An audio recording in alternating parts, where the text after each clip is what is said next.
All right, boys, we are back, and it's time to continue year number 4 with your Ottawa Senators. We just started the simulation in the last video, and now led by Erik Karlsson with Hampus Lindholm on the first line, the dirty Super Swedes. We have a pretty respectable record, 7-4-0. I'm hoping that can continue. And also, it's interesting how we're winning some of these games. There was like 3 games in a row where we were trailing going into the third period, and we ended up winning the game in regulation, right? So maybe we're a clutch team, maybe it's just coincidence, I don't know. But I do like the way that the Ottawa Senators have started off. But I'm still seeing some of the same comments, and one being Mark Stone, 84 overall. He's not good enough for the first line. He's not going to grow. Get him out of here, right? But you know what, man? He was on our team last year. He was on the first line last year. He had a great season. We were one of the best defensive teams. I know he didn't grow, but I'm hoping that by next year he will grow. And look at he's leading our team with goals right now. 7 in 11 games played. He's almost already halfway to a 20-goal season. So Mark Stone's not going anywhere. He's our first-line right wing. And even if he doesn't grow next year, which would suck, you guys can blame me for that, I still think an 84 overall power forward who plays like he does belongs on a Stanley Cup team. Maybe it's not first-line right wing, but second or third line, right? So Stone's not going anywhere, boys. Get used to it. We're going to continue the simulation in this one, and we're going to do the quick simulating. But before we go any farther, I had a question that I was kind of thinking to myself also, just because he only had 2 assists so far. Evgeny Dadonov on the third line, right? And look at this, we have a message from him. I'm all offense. I should be on the power play. Also, check out who has better offensive attributes, me or Hoffman. If it's me, I should get second line time. We all know what I can do as an 80 overall second line right wing. All right, so Evgeny Dadonov is pleading for more ice time. I have him on the third line right now, and he's got a point. He is an offensive player. So we'll take a look at his stats. Shooting category, you're horrible, Evgeny Dadonov. I got to say, you got to beef up your wrist a little bit, all right? Puck skills, all right, pretty good passing at 88. Offensive awareness at 86. Decent speed, no physicality, and weak defensive awareness, all right? So you're a good passer. You have good offensive awareness. We look at Mike Hoffman. You have a better passing, 2 better passing, same offensive awareness, and everywhere else Mike Hoffman has you beat. All right, you may have a better potential upside Evgeny Dadonov, but Mike Hoffman is an NHL vet at 27 years old. He's part of the team here. You're not taking his ice time away. And actually, I was thinking about moving Evgeny Dadonov down to the AHL. Look at this comment right here. Send back Dadonov to the AHL squad. You have to let him play in an easier team so he will get more experience and will grow. If you take a look at Binghamton, man, that first line right wing spot is just, it's calling for Evgeny Dadonov. Konecny, Dadonov, and Fontaine, right? Or something like that. The problem is that we're winning games, and I don't want to stunt his growth. He's a -1 with 2 assists, but we are winning games, right? So let's go a little bit longer with Evgeny Dadonov on the third line. If we start to lose games, we can send him down to the AHL. We can move up Abdelkader, turn the third line into more of a defensive third line, and we can get a fourth liner, all right? But for right now, let's play Evgeny Dadonov. What's he listed as? He's listed as a, I think he's listed as a depth forward. Hang on, let me see. Dadonov. Whoa, hang on. Dadonov. He's a minor league scorer, so maybe he shouldn't even be in the NHL if we want him to grow, right? But no, we're gonna leave him here for right now. Gonna give the kid a chance to play in the NHL. Let's see if he can grow on the fly. All right. So we have some more comments that we're going to read while the simulation is happening. We're not going to stop it for a while. We're going to get to at least the All-Star break in this. All right. So let's just go. And then I'll stop it maybe after a month. Maybe if we start to lose a lot of games, there still are some potential line changes that I can make.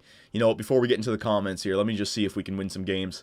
I don't want to, because they're actually pretty well-written comments here. It might take some time. I don't want to accidentally lose like 8 in a row without me paying attention. Let's just see if we can get some wins here. There you go. All right, you know what? We'll get with the first comment here. All right, won some games. First comment. Johnny, I think you should make your third line a scoring line too. I'd agree. That's why I have Dadonov there. You have Lazar and Dadonov, both scoring players, who both are young and have tons of potential still, even Lazar. That being said, you have Wingles, a defensive player on the same line as them, who might be minimizing their full potential and capability to grow. I think you should go out and maybe trade Wingles to get a decent third-line scorer. Example, Jacob Silverberg, Bo Bennett, etc.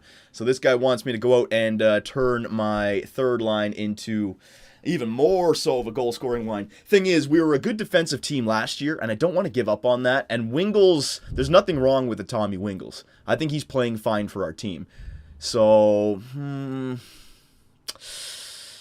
thing is, though, if we lose some games, Dadonov is the one that I'm thinking about. Now, you know what? For right now, I think we've already made our trades. We just have to go with this team right now and see how they play, all right? So, it's a good idea, though. That's what I was hoping from him getting Dadonov. I hope he would help out Curtis Lazar and get some more goals. And then Wingles would kind of even out the line, help it out defensively, right? But we'll see. Just back to the simulating here. I just want to follow a few games. 2 in a row. That's good. Detroit Red Wings. There you go. 3 in a row. 13-7-0. Come on. Another divisional opponent below 500. All right, we lost in regulation. You know what? Hang on. Let's just get this month done, and we'll take a look at some of the stats here. Yeah, we have a few more comments, but we'll take our time with it. 14-8-0. This is what I like to see, man. And look at Mark Stone, boys. Look at Mark Stone. I know 84 overall, but I've always preached this to you guys. Certain players play better than others, especially when you have them on the right team, on the right position. I don't know what it is, but the individual stats with Mark Stone playing alongside a Kyle Turris on the first line for some reason is getting it done. All right, so yeah, there's another win. All right, let's stop it after this Tampa Bay game. We're going out to the West. All right, let's just see. Tampa Bay 12-7-3 as well. So 15-9-1 for the Ottawa Senators. All right, hang on one second. So 15-9-1. Let's see where we sit in the Atlantic Division right now. We are second with 31 points, but it's still very close. 29, 29, 28, 26. And then over in the Metropolitan, there's a 27, there's a 26, 25, 24. Yeah, it's still very early on in the season, all right? Let's take a look at some of the goals here. Tarasenko with 16. You guys can say what you want. Mark Stone is 8th in the NHL for goal scoring, all right? So come on now. Stop looking at the overall number. Look at how the player is playing. Points, are we up there with anyone? No, we're not. Robin Lehner's got the most wins. Let's see, Lehner is 5th in the NHL for save percentage, boys. And he's 3rd in the NHL for goals against. All right, again, this team, I'm telling you, for some reason, they play well together. I'm just going to keep the simulating going. We don't even need to jinx this. Let's just go another month or so. You know what? Hang on, stop the simulation. It's going to pop up anytime now before I am in the middle of talking. Let's get the scout back out somewhere. All right, so scouting reports. It was America and Russia wingers, right, who were going in the, this guy, he was the Russian, or the American sniper. This was the Russian sniper, Nikolai Godobin. All right, so you know what? We'll just stay out in Russia again. Yeah, 2 more weeks. Let's get this guy Godobin fully scouted. All right, perfect, maybe a potential perfect winger for Evgeny Dadonov. All right, so there you go. Now let's continue with the simulation. Let's go another month. Let's get December done, Christmas and the New Year. All right, right up to here. Game against Florida. That'll be a good one. All right, so let's go to the next comment. Look at some young D-men. I'm not saying trade for one. Just look. Carlson is 29, I believe. I think he's 27, actually. Maybe 28 at this point. With Savard looking to become an elite goalie in 4 to 5 years, those should be the years when you're an absolute juggernaut. A lot of your forwards will be in their prime, and D-men like Cody Ceci and Lindholm. But where will Carlson be? He makes a good point, actually. Carlson is not a little bit old, but I see him as being like a Keith Yandel type situation where he starts to get a little bit worse as our team hits its stride. He makes a point.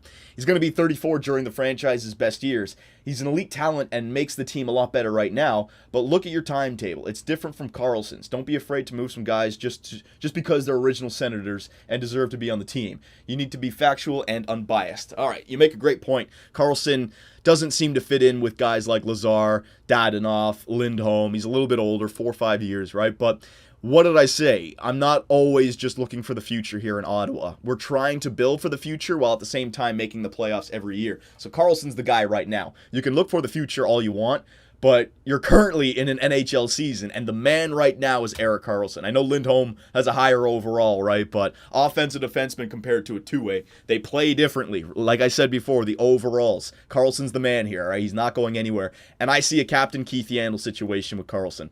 As the younger players, maybe start to replace him, but he goes nowhere. Even if he drops to like an 84 overall, he still gets second-line time on this team, first-line power play time, because he'll have the poise and all those stats, all right? So, back to this simulating. 22, 12, and 1, boys. All of a sudden, you know what? I'm going to jinx myself. Fuck it. I was about to pat myself on the shoulder for being a good GM. Fuck that. I'm not going to do it yet. I suck. I want nothing to do with success. Thank you. Keep the wins coming. Keep the wins coming. Hang on a sec.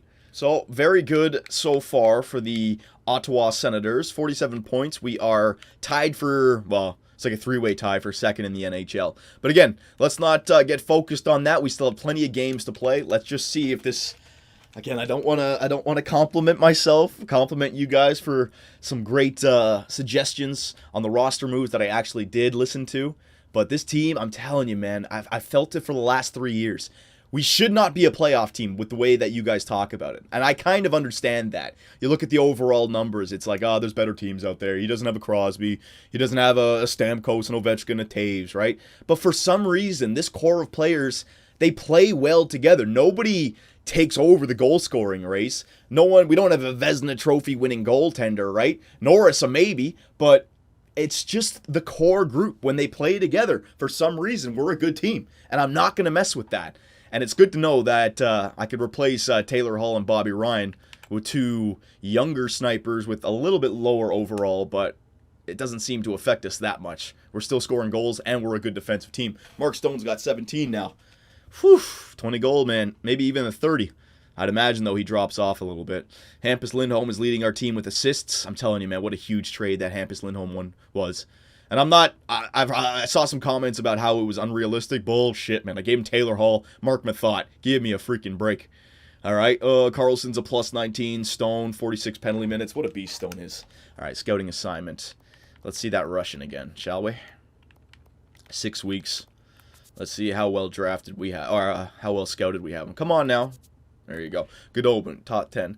All right. Woohoo, that guy's going to be a good player. Well, not year one, but he's a 70. You know what I mean? He's probably mid-70s with 4.5 star potential. That guy's going to be a good player. All right, so we'll go to the American now. Forwards. Is he OHL or United States? Was he American playing in Canada? No, that's him right there. Oh, there's two of them. Perfect. Update. There you go. All right, so we've actually lost, we've lost 3 in a row now, which I don't like, and they've all been regulation losses. The good news is 2 of them were Western Conference teams. All right, but let's get back on track here, boys. All-Star break. Maybe a nice break in the action would be nice for us. All right. Last but not least, I'll just read this last comment. There's a win. Good. I'd run with this team until about the All-Star break, like you said. And if you're still doing as well as you are now, I'd then think about making a move for a top 4 defenseman to play alongside of Cody Ceci, because Weirkosh and Ceci are minus players. I would love to move Weirkosh down and say we could bring in like an 87 overall defenseman and then replace Butler. Hell yeah, that would be nice. Minus players. Maybe you could just swap him and Braun to see how that works. Oh, that's a good idea, but we're winning games. Oh, fucking hell. Just as I said, he's only going to be injured for a few days. Replace player. Whew, thank God. Hampus Lindholm. Man, you weren't lying about that defenseman. I may need to get it, but switch Braun and see how that works. But you can always say if you're winning games, that's what's blah, blah, blah, blah. Yeah. See, we're winning games. You make a good point, though. I could always switch Braun up to the second line, but Lindholm is back, boys, and we won 2 games without him. Thank God. All right, Schlemko came up here. But see, that's why Carlson's a beast, because even if Lindholm goes down, I now have somebody else who can just, shoulder the load still. Carlson's been playing with Weirkosh his entire career. Now he's got a 92. My God, man. There you go. Yeah, okay, that was an easy fix. That was a very easy fix. 29, 16, and 2 for the Ottawa Senators. And boys, who would have thought this once the season started? Mark Stone, a 20-goal man before the All-Star break. Kyle Turris, 30 assists before the All-Star break. Everyone's saying to trade these guys away, man. I'm telling you. I'm not an idiot. I'm an evil genius, all right? The All-Star break. There you go. Yeah. Let's stop this simulation here and let's soak in some of the success that we're having. We're going to go to the trade deadline in this video, boys. Hang on.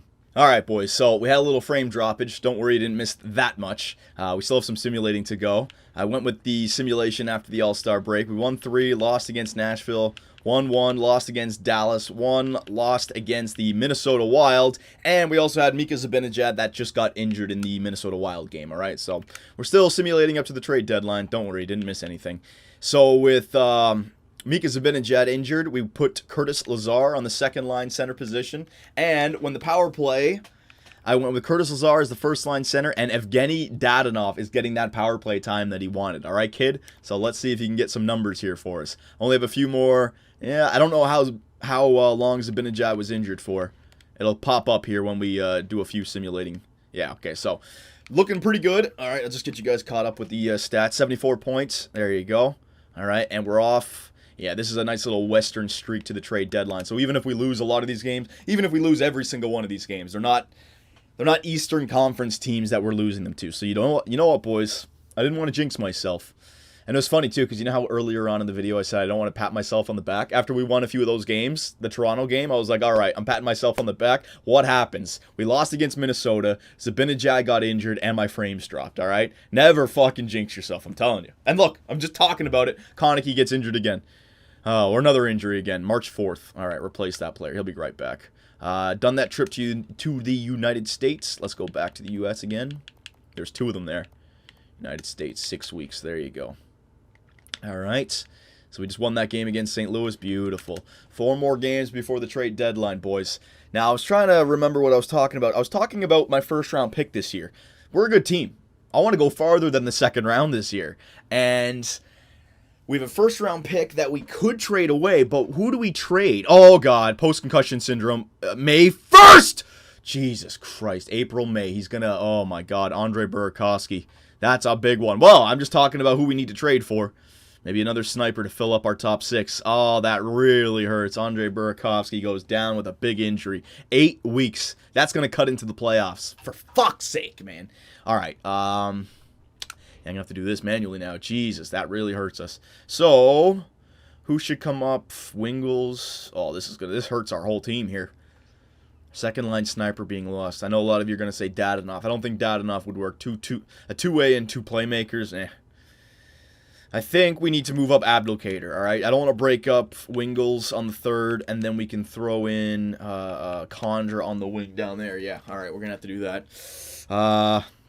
Schwartz, Stone, I'm going to get you in there on the first line. You've been playing pretty good the entire year. Dadonov, I'm going to move you to the wing, and then I'm going to put Weirkosh on the point. All right, there you go. Yeah, oh, this is going to take some time here, boys. Dadonov on the wing. There you go. You know what? No, sorry, Dadonov. I'll put you on the point. I'm going to put Mark Stone there, though. The guy's earned it this year. Penalty kill looks good. Penalty kill. 4-on-4 lines. Stone. I think Stone should go there. And then, Hoffman should go there. Hoffman, very nice. And I think I saw that I had 2 Lazars there. Smith instead of Lazar. There you go, yep. Extra attacker. Goaltender. Shootouts. Yeah, that hurts. Move everyone down 1. There you go, and I'll bring in Evgeny Dadonov. Let's see what kind of hands the kid has. All right. So there you go, boys. I was gonna say we've actually been pretty lucky with the injuries so far. They're hitting us late in the season this time. That's not good. Let's scratch this guy. Core was getting first line time. He's a defenseman. All right, but we're winning games still. We won against Anaheim. We won against Phoenix or Arizona. Phoenix, Jesus, that's a blast from the past. Brian Lashoff. Man, the injuries really are hitting us late. What the hell? The game's just throwing them at us now. So Mark Stone really didn't score too many more goals after. Oh my God, March 29. What the hell is going on with the injuries right now? I just had 4 or 5 injuries, including the AHL squad, within a week after having none the entire year. All right, March 29th. That's a long time. I'm gonna have to do some more line changes. Shit. Braun, right? Yeah, you guys are... Yeah, Braun's got to come up. Schlemko in there. There you go. Power play. Weirkosh just got some power play time. Now he's injured. CC, you know, fuck, I'll just put Braun in there. Whatever. I don't want to put, one of my 2-way forwards. I'll put a defenseman in there just so we don't give up shorties. Braun. There you go. And then Braun, you got to be replaced by Schlemko. So I want someone to remember the lines that we have because once all the injuries come back, I don't want to accidentally make the wrong line changes, right? So we're winning games, boys. That's the important thing, but we have some injuries to deal with. Now, hang on a second. Okay, so we're up here at the trade deadline. Let's take a look at what we need. Zibanejad's coming back in 6 days, so that's going to push Lazar back down. That's fine. Weirkosh, he'll be back here, but that's not the end of the world. Burakovsky, that's the big one, all right? So we were talking about the first-round pick that we have. Might be in our best interest to get a quick replacement for Burakovsky, and then the replacement can replace Dadonov for the playoffs, right? I don't know. I don't know what we're going to do here, boys, so we'll just go through a bunch of these players. We're not going for youngins, all right? We're past that point now. We're a good team if you look at our record. So I want veterans, and maybe a defenseman veteran as well. We can push Weirkosh down when he comes back for the playoff run. So far, nobody available. Oh, my God. Nobody. Nobody. There we go. Ryan Clough. Nah. Nobody. Nobody. Nobody. All these youngins, my God. Teddy Purcell. Like, maybe for a depth pickup, you know what I mean? Like, it would be an easy acquisition. The guy's got decent stats. We have an injured winger right now. I wouldn't mind picking up Teddy Purcell for like a third or something like that, right? You can also pick up Derek Roy. Just get 2 guys for the playoff run. See Derek Roy's stats? Yeah, I mean, 2 depth guys to bring into your team. You know what I'm saying? You could throw away a draft pick with that or a prospect. So there you go, those guys. Stephen Weiss, same thing. 1 year left. Take a look at his stats. All right. Yep, these would be the guys that we trade for. There's no studs, though. Oh, there you go, there you go, there you go. 1 year left. Hang on. Tootin. Fedor Tootin, defensive defenseman. Yep, this guy would be a guy to trade for because then you don't necessarily need to move Weirkosh down, but he replaces Butler. You put him alongside of Braun, and he also helps out the penalty kill. Poise is at 85. Only 1 year left, which means that we don't have to deal with it. Yeah, Tootin would be a good one. Kreisky, look at these guys. Oh, some good potential players. Colorado's trading away, but we're not going after that. All right, no. Curtis Glencross, same kind of thing. 82, good depth player. All right, I think Edmonton. I think Teddy Purcell might have been the better bet. We have plenty of. We need some like skilled guys. All right, yeah, really nothing incredible available this year from the trading, from the trade block. Right, so yes, there will be the players that you guys all know about. So what should we do? I think this is a year where we should try to win the Stanley Cup. So the first round pick, because 82 points, we are in second. Well, we're in third because 2 guys are tied for first, but we're in third. The Tampa Bay Lightning are a tough team, but we can beat them. Didn't we beat them in the playoffs before? I think we did. Oh, I can't remember, but yeah. So what do we need to do? Burakovsky's out for 8 weeks, so you have to assume the first round of the playoffs we're going to have to play without Burakovsky. Just assume that's going to happen.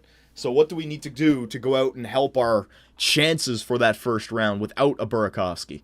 That's the way our team looks right now. And when Zibanejad comes back, Lazar moves down. That sorts that out, right? But the second line, it looks in shambles right now. Even with Zibanejad there. A grinder 84. You know, Burakovsky really helped out that line. So what do we do, boys? Do we just ride out the injury, hope for the best? Do we make a trade for a veteran? I don't know. We are still winning games without him, right? So, tough spot to be in. So let's take a look at some of the stats here. We'll wrap this video up. Player stats for the season. We'll do team standings first. Hang on. All right, so third in the NHL with 82 points. Very nice. But we have played less games than Minnesota and Tampa Bay. So maybe a precedence this year, boys. Goals for per game, 8th in the NHL. So losing Burakovsky, that's going to hurt. Goals against per game, yes, boys. This is why I kept this team together. We successfully moved out Hall and Bobby Ryan, but still stayed the same defensively and got younger. Hell yeah, that was a successful move, big time. Those trades in the offseason, man. Power play percentage, 3rd in the NHL. All right, so Dadonov and Lazar and Zibanejad, they're getting it done. Penalty kill percentage, 2nd in the NHL. Our special teams is at the top. We're the best defensive team. We're playing great right now. The injury is the one thing that pisses me off, all right? God damn it. What a horrible time. I'm feeling it, boys. This is our year. I'm feeling it, all right? I have hope. This is our year. Oh, but now that the expectations have been raised, oh, the disappointment would be so much more. So forwards, let's see here. Kyle Turris, 51 points in 61 games played, all right? Jaden Schwartz, 38 points in 61 games played. Hoffman, 38 in 61. Mark Stone, 37. So you can see no one's getting a crazy amount of points. Stone's got 23 goals, but only 14 assists. Zibanejad, 33 and 56. Burakovsky, 31 and 60. You guys see how it's all spread out? Lazar, 29. We have 6 players? 6 players, all within 9 points of each other. All right? And that's our, other than Kyle Turris, basically. Oh, my God. Dadonov, 12 points. He's a minus 11, though, boys. That's what I mean. Maybe we should get somebody to replace Evgeny Dadonov, or get someone just in case we start to lose games in the playoffs. Then we can replace him. Carlson with 55 points. That's what I'm saying, boys. Carlson's going nowhere. He's only 27. He's not 29. He's 27. All right? You're talking about 7 years with him before he's 34. You don't have to worry about Erik Karlsson. He's the leader. Hampus Lindholm, 45, plus 21, plus 23. Everyone else is a minus. Yeah, that's the only way to score on us is when Karlsson and Lindholm aren't on the ice. Goalies, Robin Lehner, 2.11 goals against average, boys. 35-14. A save percentage of 92.72 and 7 shutouts. All right? He's only 26 years old. Say what you want about him. Say what you want about him. The guy's had solid numbers this year, and if you go back to the playoff run that he had last year, not the one where he fell apart, he had solid playoff numbers as well. So going back to last year's playoffs and now this year's regular season, Robin Lehner has been a Vezina trophy type goaltender. All right, so boys, what should we do? I'm putting it in your lap. I'm not going to put up a vote or anything because there's so many different options. I want well-written comments that are directed to helping our team for the future, but also trying to win the Stanley Cup. I'm not ready to completely blow up the future like Konecki and Dadonov for Crosby or something like that, right? But let's maintain this pattern that we've been playing out over the last 4 years. Building for the future while still making the playoffs every year. But this year, we can do some damage in the playoffs. So what do you guys think we should do? I'll see you in the next one.